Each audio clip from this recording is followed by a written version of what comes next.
Assalamualaikum warahmatullahi wabarakatuh. Halo Sobat PA Malang, selamat datang di episode pertama podcast Ngalam, ngobrol langsung bersama PA Malang. Untuk episode pertama ini, perdana ini ya, temanya itu mengenai kewenangan pengadilan agama itu sendiri seperti apa. Mungkin teman-teman banyak pertanyaan ya selama ini, pengadilan agama ini ngurusin masalah apa aja sih sebenarnya?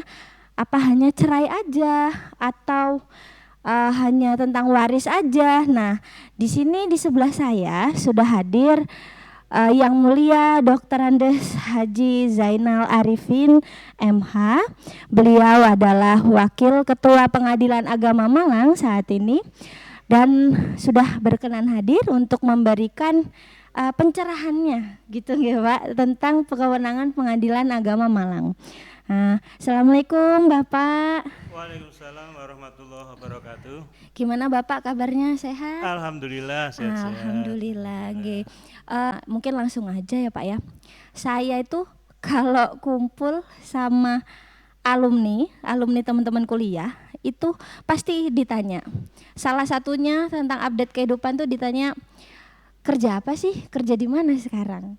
Saya jawabnya di pengadilan agama.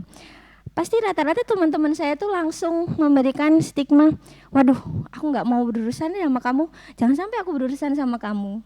Nah itu kan stigmanya udah negatif Pak ya. Kira-kira seperti apa sih Pak pengadilan agama itu tempat untuk apa? Mungkin bisa dijelaskan? Ya, terima kasih. Bismillahirrahmanirrahim. Dari host kita luar biasa ini.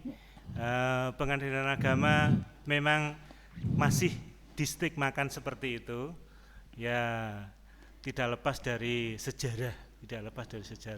Memang pengadilan agama memang kesannya dulu dan dikesankan sebagai pengadilan serambi. Nah, sekarang alhamdulillah lebih mentereng. Kemudian kalau ditanyakan kok stigmanya di masyarakat kok seperti itu. Nah, kita sebagai orang Islam punya kepentingan dan kewajiban untuk menyampaikan bahwasanya pencari keadilan, terutama orang yang beragama Islam itu ke pengadilan agama. Kemudian yang ditanyakan yang banyak itu, loh di sana yang banyak memangnya cerai. Nah, memangnya kesannya seperti itu. Padahal pengadilan agama tidak hanya menangani perkara-perkara seperti itu saja, tidak hanya perkara cerita dan cerai gugat, tapi ada yang lain-lainnya. Padahal sebenarnya konteksnya itu luas ya Pak, kewenangan pengadilan mungkin seperti itu maksudnya dengan, tapi yang paling banyak orang ketahui adalah cerai, ya kan? Kemangannya itu tadi stigma-stigma negatif itu tadi yang muncul. Nah untuk konteksnya sendiri berarti pengadilan agama ini khusus untuk yang beragama Islam saja ya Pak. Konteksnya tidak seperti Kemenak yang mencakup semua kepercayaan yang ada di Indonesia gitu ya. Iya, kalau dibawa ke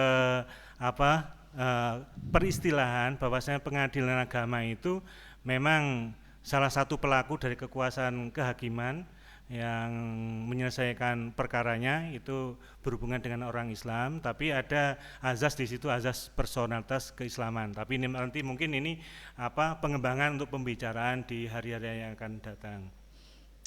Kemudian apa saja sebenarnya itu? Ini yang kadang-kadang muncul di masyarakat. Masyarakat banyak mungkin juga bertanya-tanya.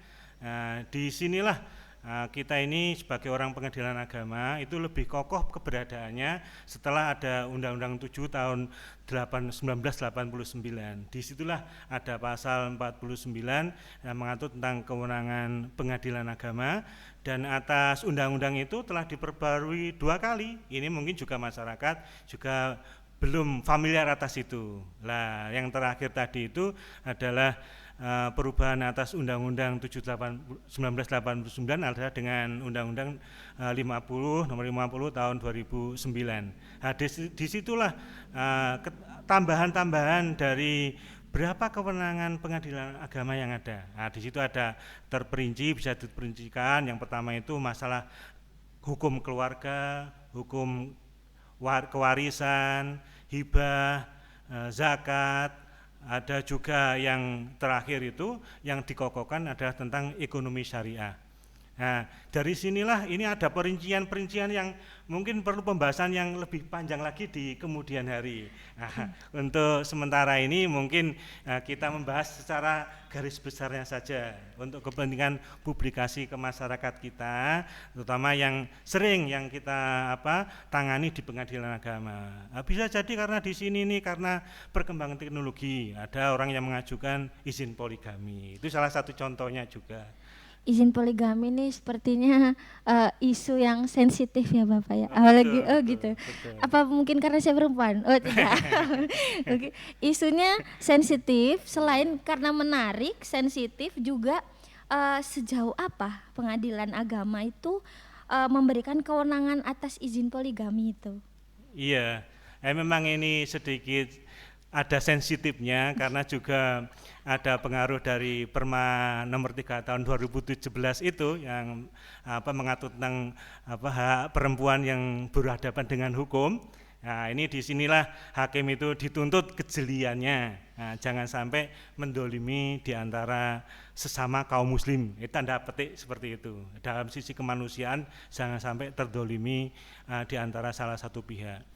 Kemudian kalau berbincangkan lebih lanjut, apakah hakim-hakim pengadilan agama itu gampang ngetok untuk izin poligami? Tidak juga, karena kalau hakim itu kan kewajibannya sudah jelas bagi yang diamanatkan undang-undang itu kan tidak bisa langsung orang datang langsung di ACC. Yang jelas ada tahap-tahapannya secara hukum formil maupun materialnya. Kalau kita kan dengan Undang-Undang 74 itu sudah ada batasan-batasan di situ bahwasanya seorang tidak gampang ngajukan izin poligami, ada syarat-syarat yang harus dipenuhi. Oh, berarti gini Pak, kalau misalnya untuk mengajukan poligami itu istri pertama dengan suami juga ikut mengajukan, apakah itu akan lebih mudah? Tidak juga, nanti hakim yang akan meneliti apakah istri yang pertama itu menyetujui atau tidak. Nah, ini yang paling pokok di sinilah. Kalau istri tidak menyetujui, undang-undang tidak membolehkan untuk itu. Nah, ini juga berhubungan juga dengan hartanya. Bagaimana tentang hartanya andai kata izin poligaminya itu berlanjut. Nah, kadang-kadang di masyarakat itu yang terjadi itu seorang mengajukan izin poligami, posisi istri keduanya calonnya itu sudah hamil. Lah ini yang jadi masalah. Ini yang jadi masalah. Akhirnya secara moral istri pertamanya itu daripada mau nggak mau kayak begitu. Tapi sekiranya dari istri pertama itu kokoh atas dirinya, artinya kokoh, pokoknya sudah cuek lah bahasanya begitu ya. Lah itu kembali kepada hakim karena di hakim kan sudah ada landasan hukumnya yang harus dipedomi. Artinya banyak sekali yang menjadi pertimbangan oleh hakim untuk memutuskan suatu perkara itu, apalagi izin poligami itu tadi ya Pak. Iya betul. Nah untuk sahabat PA Malang, ini kan menarik ya tentang izin poligami. Nanti akan kita bahas lebih lanjut di episode-episode yang lain. Jadi jangan lupa ditonton ya untuk episode-episode selanjutnya. Kalau penasaran mau yang izin poligami, silakan nanti ditonton gitu ya.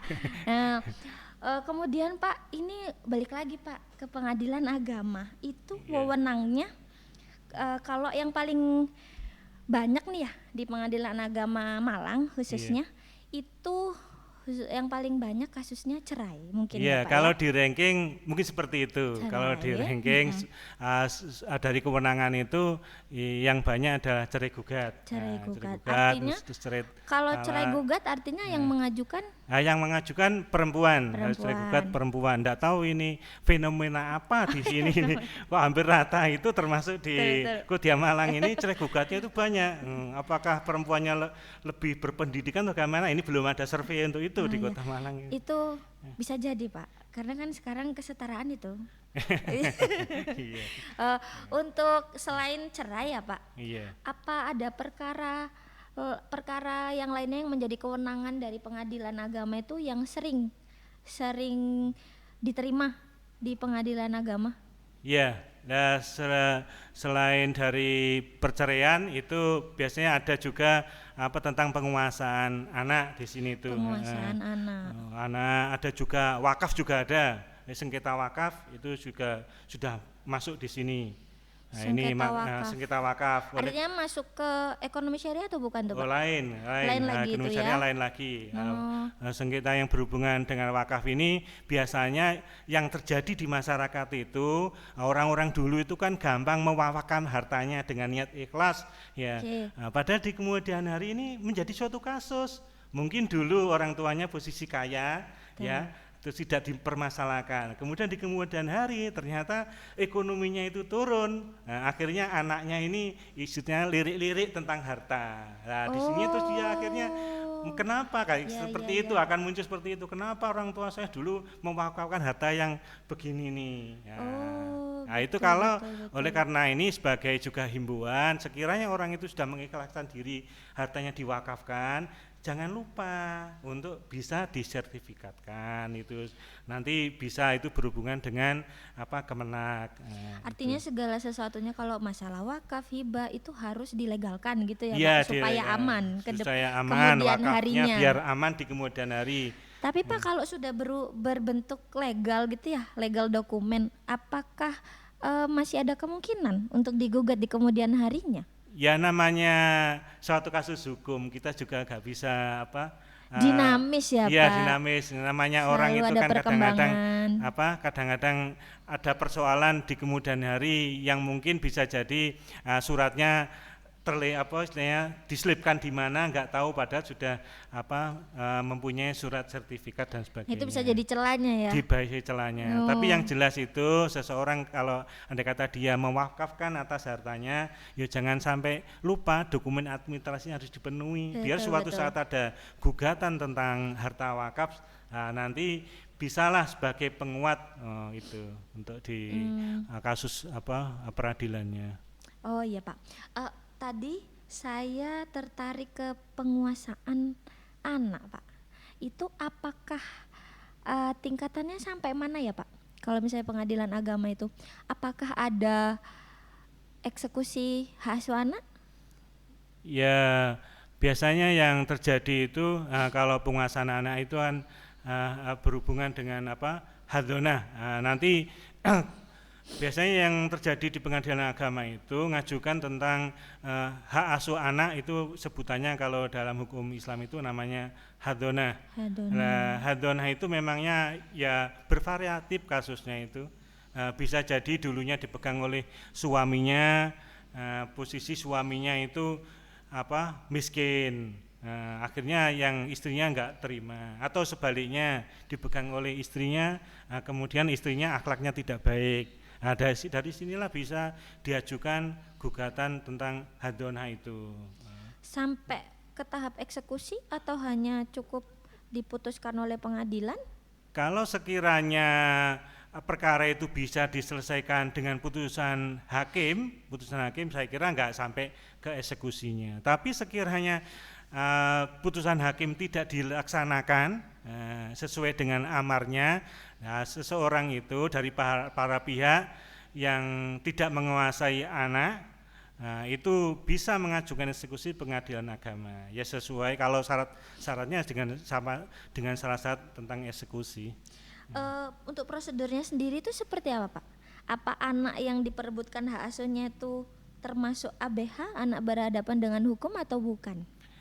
Ya kalau memang masalah eksekusi anak kan memang harus dibedakan dengan eksekusi tentang barang, karena menyangkut gitu, manusia ini kan harus ya, lebih betul, hati-hati, betul. kasarnya tidak hitam putih. Iya, betul. Gitu. Ya kita pasti pendekatannya melalui berbagai cara, ya terutama ya harus mengikutkan psikolog, dengan dinas-dinas yang lain yang bisa untuk pendekatan secara humanis. Ya di samping pengadilan sendiri juga punya kepentingan seperti itu, karena itu menyangkut hal yang lain. Ini kalau eksekusi nanti mungkin bahasan berikutnya itu lebih menarik lagi. Ini semuanya kan baru permukaan.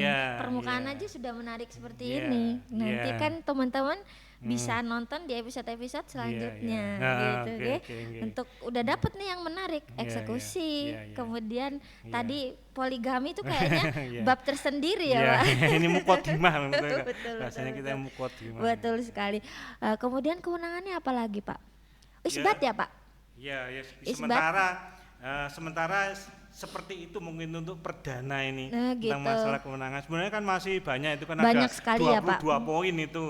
Ada 22 poin 22 yang poin. terakhir tadi tentang ekonomi syariah itu. Nah, di dalam ekonomi Ekonomi syariah syariah. sendiri kan juga ada pembagian-pembagian Iya, secara betul. terperinci juga. Gitu. Betul. Memang Seperti poinnya sih cuman ada 22. Iya. Tapi kan untuk dilanjutkan lagi kayaknya butuh bab-bab Iya, tersendiri. bab-bab tersendiri. Pastinya supaya sahabat PA Iya, Malang betul. juga ngerti. Jadi Iya. mengupas tuntas Iya, ceritanya. betul. Nah, Iya. ini kalau untuk Pengadilan Agama Malang Iya. itu yuridiksinya Semalang Raya atau Iya. hanya Kota Malang aja, Pak? Kalau Kota Batu ikut mana, Pak? Kalau sesuai aturannya, ya, kalau yuridiksinya sesuai dengan yang ditetapkan oleh pemerintah. Sementara itu kalau Kota Malang ini masuk Batu juga masuk di sini. Oh, Iya. berarti sini Batu Iya. masuk juga sama Kota Malang. Iya. Kalau sudah kabupaten, Nah, lain, ada sendiri, lain, ada nanti sendiri. berhubungan kewenangan yang lain nanti. Oh, ada sendiri kalau Iya. kabupaten, Iya, gitu. Berarti betul, sahabat betul. PA Malang, kalau ada tentang hukum khususnya perkawinan, Iya, perkawinan. kemudian saya nggak mau bilang kalau mau ngurus poligami. Iya, betul. Jadi Iya. kalau ada urusan perkawinan secara Ini legal. perceraian dari hukum keluarga lah, Iya. bahasa atasannya. Kalau selain perceraian apa Pak kira-kira? ya Itu tadi kan itu yang negatif. stigma tadi, stigma yang kita Stigmanya harus itu kan negatif Pak. luruskan. Mungkin ada kewenangan lain yang tidak negatif dalam perkawinan itu apa Pak? Ya, yang terjadi yang ada yang sudah legal formal itu adalah ya ekonomi syariah itu. Makanya sebagian kalau saya bincang-bincang dengan teman yang pemain lulusan dari ekonomi, kita sampaikan bahwasanya Pengadilan Agama itu punya kewenangan ini ekonomi syariah ini sudah legal formal, dia mesti kaget. Loh iya ta? Gitu. Nah, pada dari sinilah Ya. ini termasuk salah satu kita ini istilahnya memberikan pemahaman kepada masyarakat biar tidak bingung orang pencari keadilan ini. Ketika dia ada sengketa ekonomi syariah mau dibawa kemana ini? Padahal disinilah kewenangan dari Pengadilan Agama. Pengadilan Agama. Dan Iya. ekonomi syariah itu kan memang kewenangan yang baru-baru ini Iya. saja ditambahkan kan Iya, Pak, bukan iya. dari awal. Nah, untuk perkawinan tadi Pak, itu ada kewenangan pembatalan nikah. Untuk pembatalan nikah, apakah perkawinan campuran itu juga bisa diajukan di sini? Ya intinya kalau menyangkut tentang pembatalan nikah itu kan menyangkut tentang syarat yang tidak terpenuhi. Jadi sekiranya Seperti apa itu, ada syarat yang tidak terpenuhi, umpamanya salah satunya adalah mestinya kan syaratnya kan harus ada wali seorang nikah itu. Wali. Ternyata dia istilahnya mengelabui tanpa wali terus nikah. Nah dari sinilah bisa diajukan Wali untuk pembatalan. perempuan ya, Wali Pak? untuk perempuannya itu nikah. Itu salah satu. Diajukan untuk nama perkaranya ya pembatalan nikah. Itu termasuk andai kata orang memberanikan diri, sudahlah saya kawin saja tanpa saksi. Nah, ini kan termasuk kurang syarat. Jadi kalau posisi yang tidak terpenuhi yang seperti itu bisa diajukan pembatalan di Pengadilan Agama. Ini termasuk poin-poin dari kewenangannya. Oh iya betul. Berarti kemudian apa perbedaannya dengan wali adol itu Pak perkaranya?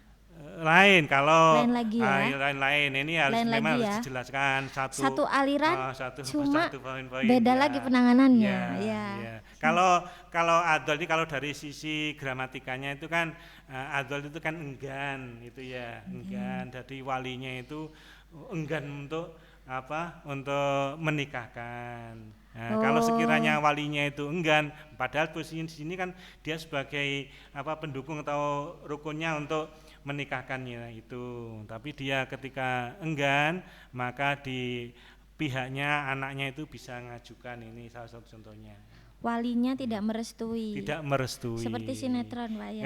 Iya. Terhalang Makanya di restu. sini ya diberitahu lah bahwa saya Iya. kewajiban orang tua itu seperti gini. Biasanya hakimnya itu pinter-pinter. Pertimbangan itu lagi iya, ya. sebelum Pertimbangan masuk hakim. pertimbangan kan mesti dinasihati bahwasanya kewajiban orang tua gini-gini, nanti Betul, hakimnya betul. sudah pinter, sudah luar biasa. Luar biasa Bapak Iya, Ibu hakim kan. nih ya. Iya, Ensiklopedi. Iya, Gitu. sudah menguasai dari berbagai macam lah Iya, untuk betul. keilmuannya. Iya. Itu Tidak kan hanya hukum. salah satu syarat utama kan Pak Iya, ya. tidak Oke. hanya menguasai hukum tapi kan juga harus menguasai tentang psikologinya. Betul. Gitu. Oh iya, artinya tidak hanya hukum hukum Islam saja yang harus dikuasai oleh Bapak Ibu hakim ya. Bagaimana cara pendekatannya untuk ke para penggugat tergugat gitu kira-kira ya Pak. Iya, iya betul. Nah, untuk kewenangan lagi Pak, itu tadi kan ada saya sempat menyinggung isbat nikah. Isbat nikah itu kan kalau di desa-desa itu banyak Pak ya orang yang sudah tua beranak pinak ternyata belum ada buku nikahnya. Yang kesulitan cucu-cucu cicit-cicitnya. Nah, itu pengadilan agama ini perannya sejauh apa Pak? Membantu warga-warga yang istilahnya tidak terdeteksi kan Pak? Atau mungkin biasanya orangnya ada yang sudah meninggal, ada yang berkurang satu. Itu Jadi seperti apa mungkin Pak? perlu dijelaskan dulu karena kan pemahaman masyarakat ini kan juga tentang hukum Islam juga tidak semuanya paham. Jadi tadi istilahnya saja sebenarnya isbat itu kan penetapan saya.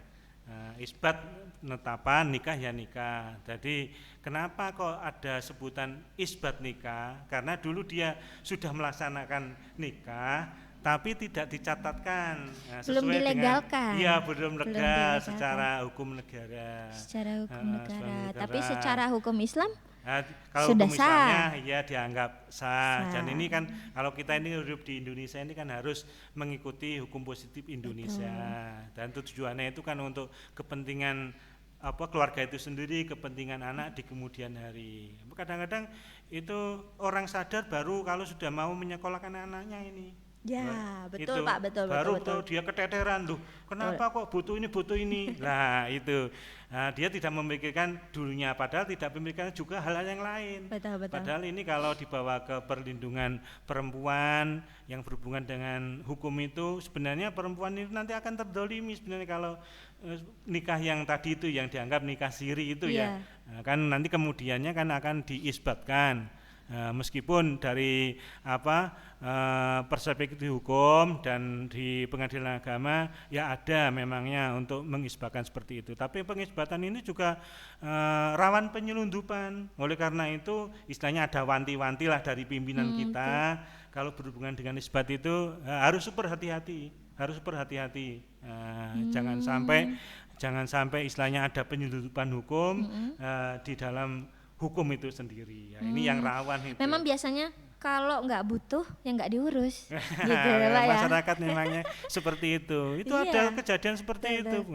Ada lagi juga istilahnya kejadian yang dulu pernah juga saya tangani itu orang ini sudah nikah ternyata nikahnya itu sama petugas tidak dicatatkan, tapi alhamdulillahnya di kemudian hari ini petugasnya itu konsekuen, dia bisa menanggung atas biaya untuk isbat. Nah ini luar biasa. Saya sendiri pernah menangani seperti itu. Ada puluhan perkara itu. Betul. Jadi petugasnya itu kan punya petugas untuk nikahkan, tapi ternyata tidak dicatatkan seperti petunjuknya undang-undang. Kita hukum positif ya ngikuti undang-undang itulah kita catatkan demi untuk kepentingan hukum di kemudian hari.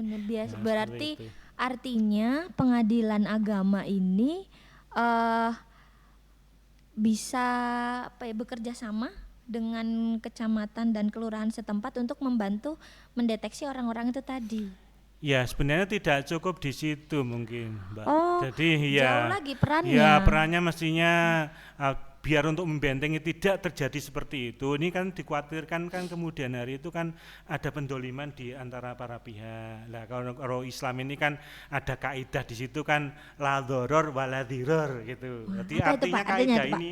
Nah iya, krungunya jangan terdengar horor ya.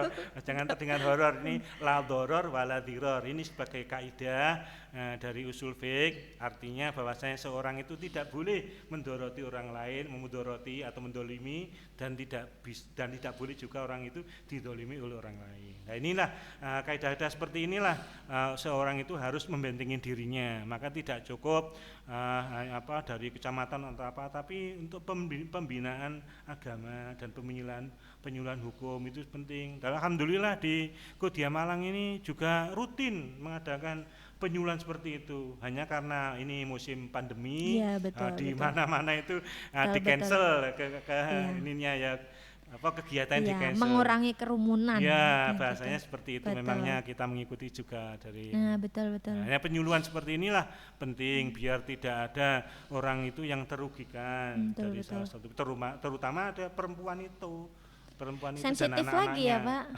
Pak. Sensitif lagi hak-hak anak dan perempuan itu tadi jadinya. Pak, kemudian ini mungkin ini terakhir ya Pak ya. Untuk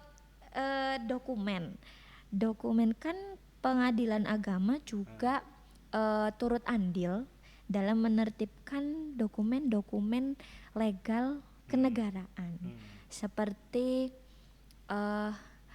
kaitannya adalah buku nikah, akte cerai, akte kelahiran dan lain-lain. Untuk kewenangan PA sendiri sejauh mana dalam dalam dokumen-dokumen legal itu tadi peran PA kewenangannya itu sejauh mana Pak? Kalau ini kan bukan lagi masalah kewenangan dari sisi hukum, ini kan arbitrasi. Tapi memang ini tuntutan dari dirjen kita. Jadi untuk biar aman atas dokumen itu bisa gampang terlacak. Memang ini pembinaan yang yang disampaikan oleh dirjen bahwasanya dokumen-dokumen itu sangat penting dan sekarang kan sudah sistemnya digital. Kita juga sudah diperintahkan untuk itu, tidak hanya berita acara, putusan-putusan juga sudah harus terupload. Dokumen-dokumen seperti ini nampaknya tidak ditemukan di 20 tahun yang lalu, yang istilahnya berserakan. Sekarang tertib sekali. Sudah digital juga ya Pak? Ya, hampir rata di pengadilan agama itu sudah ya luar biasa lah perkembangannya. Betul. Ya. Jadi teman-teman, sahabat PA Malang, semoga apa yang kita sampaikan, kita bahas tadi cukup jelas untuk teman-teman. Tapi kalaupun ada yang mau ditanyakan, ada yang masih belum jelas, teman-teman bisa komen di video YouTube ini. Teman-teman juga jangan lupa like dan subscribe ya. Selamat sampai jumpa lagi di episode-episode selanjutnya ya. Insya Allah lebih menarik. Wassalamualaikum warahmatullahi wabarakatuh. Waalaikumsalam.